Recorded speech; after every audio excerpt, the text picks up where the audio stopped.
Finance, ये शब्द सुनते ही कई बार लगता है कि कितना मुश्किल होगा, है ना?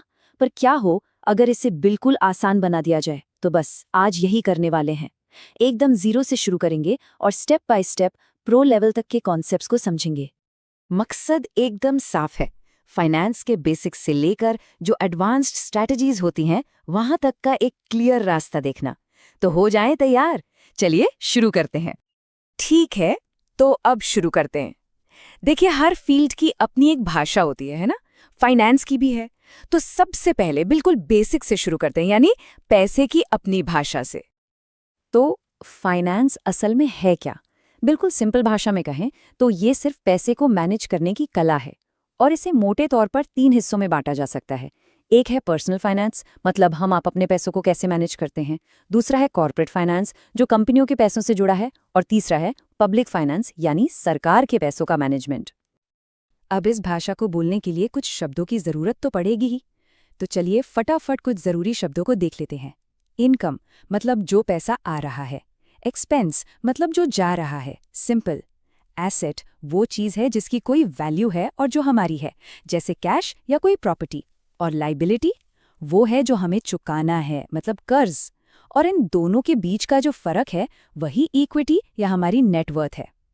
इन शब्दों को समझना, समझ लीजिए कि पहली सीढ़ी है। अब एक ऐसे कॉन्सेप्ट की बात करते हैं जिसे सच में एक जादू कहा जा सकता है। इतना पावरफुल कॉन्सेप्ट कि आइंस्टाइन ने भी इसे दुनिया का 8वां अजूबा कहा था। जी हाँ, हम बात कर रहे हैं कंपाउंडिंग की। पर ये काम कैसे करता है? जरा यहाँ देखिए, मान लीजिए 1000 रुपए इन्वेस्ट किए। 1 साल बाद 10% ब्याज के साथ ये हो गए 1100 रुपए। ठीक है, अच्छा है। पर असली जादू पहले साल में नहीं है, असली जादू है समय में। 10 साल बाद देखिए, वही 1000 रुपए बढ़कर लगभग 2600 रुपए हो जाते हैं। यही है कंपाउंडिंग की ताकत, जहां पैसा खुद अपने लिए और पैसा कमाना शुरू कर देता है। तो इस पैसे को काम पर लगाने के लिए हमारे पास कौन कौन से टूल्स हैं? कई सारे ऑप्शंस हैं।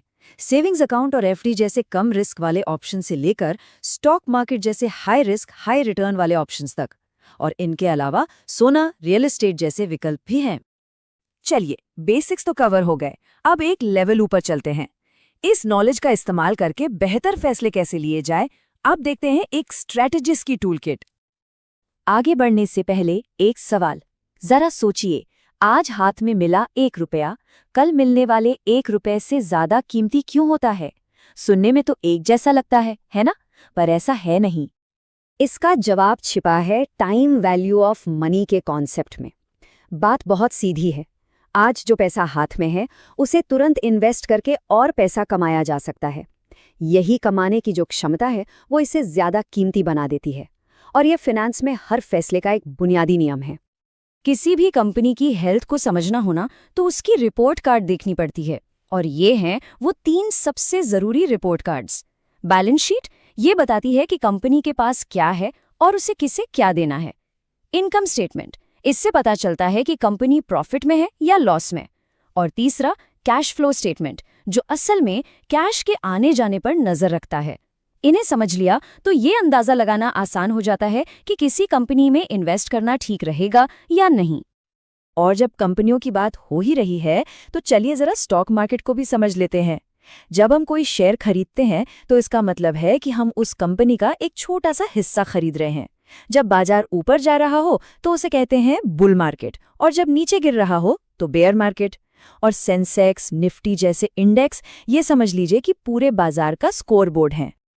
ये जो स्लाइड है ना, ये इन्वेस्टिंग का सबसे बड़ा नियम दिखाती है, रिस्क और रिटर्न का रिश्ता।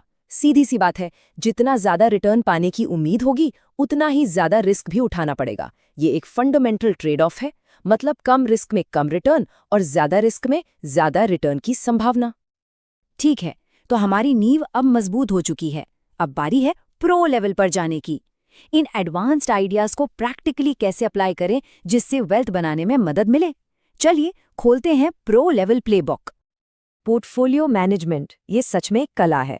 ये अलग अलग तरह के इन्वेस्टमेंट्स जैसे स्टॉक्स, बॉन्ड्स, सोना, इन सबको इस तरह से मिलाने की कला है कि कम से कम रिस्क पर ज्यादा से ज्यादा रिटर्न मिल सके। ये सब उस पुरानी कहावत पर आता है कि अपने सारे अंडे एक ही टोकरी में मत रखो। पर्सनल फाइनेंस की बात करें तो इसकी शुरुआत होती है बजटिंग से। और ये 50-30-20 का जो नियम है ना, ये एक बहुत ही सिंपल लेकिन पावरफुल गाइडलाइन है। जैसा कि चार्ट में दिख रहा है, अपनी इनकम का 50% ज़रूरतों पर, 30% अपनी चाहतों पर और सबसे ज़रूरी 20% बचत और इन्वेस्टमेंट के लिए अलग रखना। आर्थिक रूप से मजबूत बनने की तरफ ये पहला कदम है।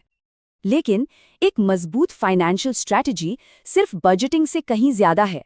इसके लिए कुछ मजबूत पिलर्स की जरूरत होती है। मुश्किल वक्त के लिए एक इमरजेंसी फंड, हेल्थ और लाइफ की सुरक्षा के लिए सही इंश्योरेंस, एसआईपी जैसे स्मार्ट तरीकों से इन्वेस्टमेंट और सबसे जरूरी कर्ज के जाल से बचना। ये वो पिलर्स हैं जो फाइनेंशियल फ्रीडम की नींव रखते हैं। इन्वेस्ट करने के लिए कई तरह के इंस्ट्रूमेंट्स मौजूद हैं। पहला है इक्विटी जैसे स्टॉक्स, जिसका मतलब है कंपनी में हिस्सेदारी। इसमें रिस्क और रिटर्न की संभावना दोनों ज्यादा होते हैं। फिर आता है डेट जैसे बॉन्ड्स, जो एक तरह का लोन देने जैसा है और इसमें रिस्क कम होता है। और फिर है डेरिवेटिव्स। ये बहुत कॉम्प्लेक्स और बहुत ज्यादा रिस्की होते हैं और ये आमतौर पर अनुभवी इन्वेस्टर्स के लिए ही होते हैं। तो हम जीरो से काफी आगे आ गए हैं, लेकिन ये सब जा कहाँ रहा है? चलिए आखिर में एक नज़र डालते हैं उन चीज़ों पर जो फाइनेंस के भविष्य को आकार दे रही हैं।